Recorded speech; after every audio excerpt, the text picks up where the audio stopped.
Hello दोस्तों, राधे राधे। कैसे हैं आप सब। आपको बता दें कि इस समय हम आपको चैप्टर 1 जीवों में जनन डिस्कस कर रहे हैं। ठीक है, आपको हमने पिछले वीडियो में बताया था कि जनन क्या होता है, जनन के प्रकार क्या होते हैं, लैंगिक जनन और अलैंगिक जनन क्या होता है। ठीक है, इस तरीके से पेपर में आपके बेटा प्रश्न पूछे जाते हैं कि जनन क्या है, जनन की आवश्यकता क्या है। ठीक है, जनन कितने प्रकार का होता है, लैंगिक जनन और अलैंगिक जनन। ठीक, इसके अलावा 2 या 3 नंबर में एक प्रश्न आता है आपका, लैंगिक तथा अलैंगिक जनन में अंतर क्या है। ठीक है, difference between A sexual reproduction and sexual reproduction. ठीक है, तो आइए देख लेते हैं कि अलैंगिक जनन और तथा लैंगिक जनन में क्या अंतर है। ठीक है, तो आपको पेपर में ऐसे लिखना होता है बेटा, एक तरफ आप अलैंगिक जनन डालिए यानी ए सेक्सुअल रिप्रोडक्शन, दूसरी तरफ डालिए लैंगिक जनन यानी कि सेक्सुअल रिप्रोडक्शन। ठीक, इस तरीके से आप अंतर डालेंगे। फिर आप लिखेंगे अलैंगिक जनन, पॉइंट्स वही परिभाषा से ही पॉइंट बनाने की कोशिश करिए कि अलैंगिक जनन में हमने आपको बताया था इसमें एकल जीव से नई संतति बनती है, यानी कि नई संतान बनती है एक ही जीव से। ठीक, तो पहला पॉइंट आपका वहीं से बन जाता है। ठीक है, नंबर 1 पॉइंट पहला क्या होगा, इसमें एकल जीव भाग लेता है। ठीक है, इसमें एक ही जीव भाग लेता है। ठीक, लेकिन लैंगिक जनन में क्या होता है, इसमें 2 विपरीत लिंग वाले जीव भाग लेते हैं, यानी यहाँ पे नर और मादा 2 जीव भाग लेते हैं, दोनों के गैमीट आपस में जुड़ते हैं। ठीक है, तो पहला पॉइंट यही होगा, इसमें एकल जीव भाग लेता है। और लैंगिक जनन में क्या होता है, इसमें 2 विपरीत लिंग वाले जीव भाग लेते हैं। ठीक, दूसरा पॉइंट क्या हो जाएगा, इसमें जनन मुकुलन, विखंडन, बीजाणु खंडन आदि द्वारा होता है। इसमें जो जनन है वो मुकुलन, देखिए अलैंगिक जनन की कुछ विधियाँ होती हैं, जैसे कि मुकुलन। मुकुलन में क्या होता है, मान लीजिए कोई जीव है, इसमें छोटी सी एक कोई बड बन गई, कलिका बन गई, और इसको हम यहाँ से तोड़ के अलग करेंगे तो एक नया जीव बना लेगी। ठीक, मुकुलन। विखंडन यानी कि 2-2 खंडों में, अगर हम किसी जीव को 2 भागों में तोड़ दें, ऐसे करके है 2 भागों में तोड़ दें तो 2 जीव बन जाएंगे। बहुत सारे खंडों में तोड़ देंगे तो बहुत सारे जीव बन जाएंगे। ठीक, तो इसमें जो जनन है वो होता है मुकुलन, विखंडन, बीजाणु खंडन आदि द्वारा होता है। ठीक, लेकिन लैंगिक जनन में क्या होता है, आपको पता है कि 2 नर युग्मक होते हैं, मतलब 2 युग्मक होते हैं, नर युग्मक और मादा युग्मक। तो इसमें क्या होगा, जनन युग्मक द्वारा होता है। इसमें युग्मक तो बनेंगे नहीं, क्योंकि नर और मादा है ही नहीं, इसलिए युग्मक तो नहीं बनेंगे। इसलिए शरीर को जितने भागों में तोड़ा जाएगा उतने ही भाग नई संतान बना लेंगे। इसमें क्या होगा, जनन युग्मक द्वारा होता है, इसमें नर और मादा युग्मक होंगे, उनके द्वारा इसमें जनन होगा। तो ये 2 पॉइंट हो गए। अगला पॉइंट क्या होगा, इसमें युग्मकों का संलयन नहीं होता है। जब जब अलैंगिक जनन में युग्मक बनते ही नहीं है तो संलयन कैसे होगा, वो कैसे जुड़ेंगे, इसलिए जुड़ेंगे ही नहीं। संलयन का मतलब होता है फ्यूजन होना, जुड़ना। तो इसमें युग्मकों का संलयन नहीं होता है। ठीक, तो इसमें युग्मक नहीं जुड़ेंगे, इसलिए इसमें युग्मकों का संलयन नहीं होगा।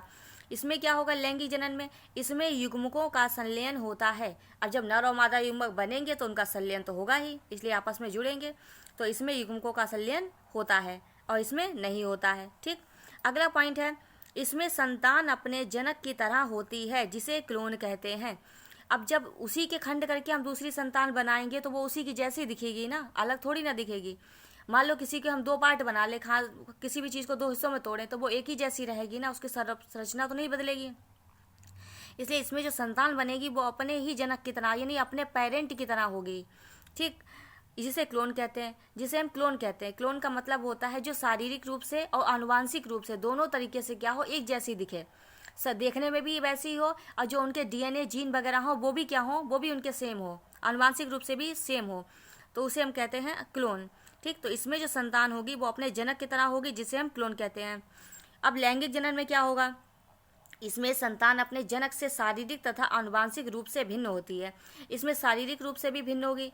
अब जैसे जैसे मम्मी की शक्ल है वैसे बच्ची की शक्ल थोड़ी ना हो जाएगी, उसमें अंतर होगा ना, उसके जीन में अंतर होगा, उसकी संरचना में अंतर होगा, यानी कि आनुवांशिक रूप से भी वो अलग होगी और शारीरिक यानी शारीरिक संरचना भी उसकी अलग होगी।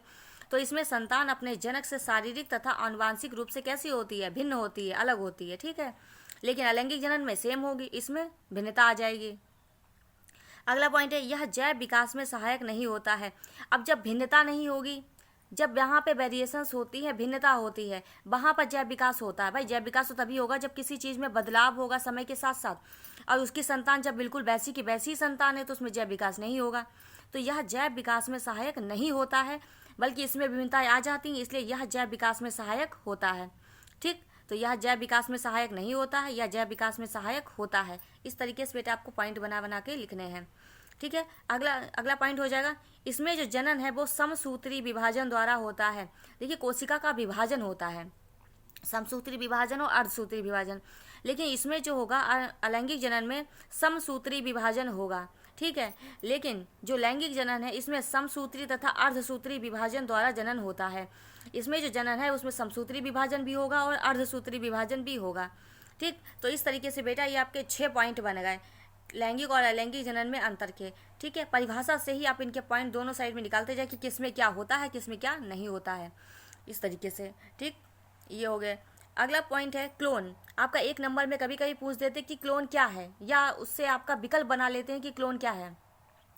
जो क्लोन जो होता है अलैंगिक जनन द्वारा उत्पन्न संतान अपने जनक के समान होती है। आपको बताया था कि अलैंगिक जनन से जो संतानें बनती हैं वो अपने जनक यानी पेरेंट की तरह होती हैं, और जो कि शारीरिक रूप से भी वैसी होती हैं और आनुवांशिक रूप से यानी कि डीएनए जीन वगैरह उनका वैसा ही सेम होता है।